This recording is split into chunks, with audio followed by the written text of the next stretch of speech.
আসসালামু আলাইকুম। আপনারা সবাই কেমন আছেন? আশা করি ভালো আছেন। আজকে আমি নতুন একটা ভিডিও নিয়ে চলে আসব। আমার ভিডিওর সাথেই থাকুন। প্রথমে আমি কড়াইতে পানি দিয়ে নিলাম।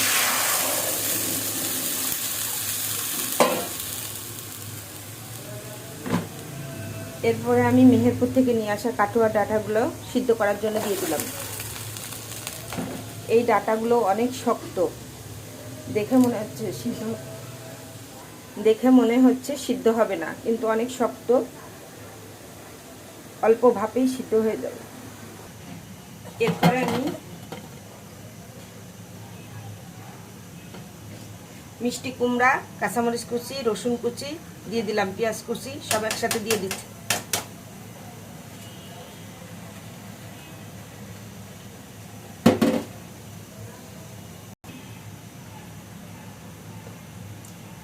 হলুদ গুঁড়ো,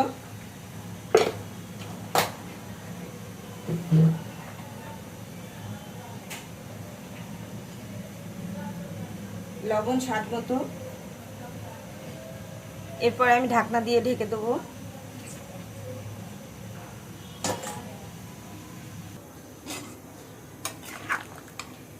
এটা আমি একটু নাড়াচাড়া করে ঢাকনা দিয়ে ঢেকে দেবো।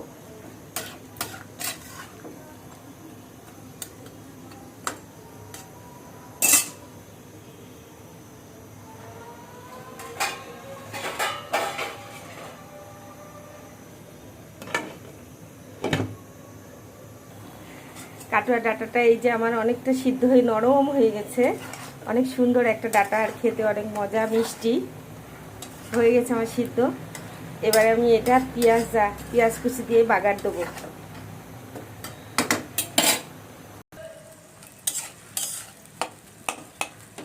পেঁয়াজটা লাল লাল করে ভেজে নেবো।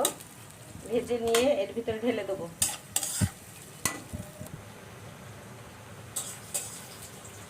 আমার পেঁয়াজটা ভাজা হয়ে গেছে। এবার আমি পেঁয়াজ ভাজাটা এই তরকারির ভিতরে ঢেলে দেবো।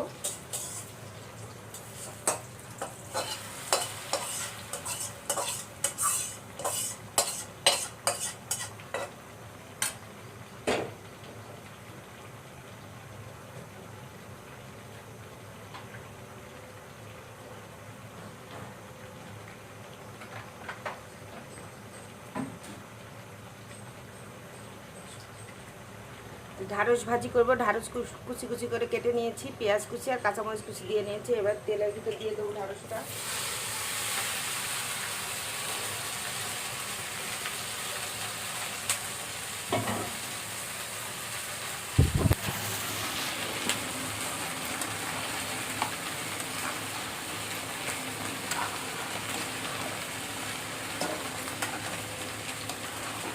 ডাঁটা রান্না হয়ে গেছে, একটু ফুটে উঠলে নামিয়ে ফেলবো।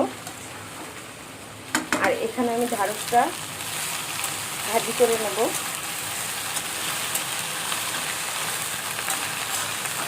একটু হলুদ আর লবণ দেবো।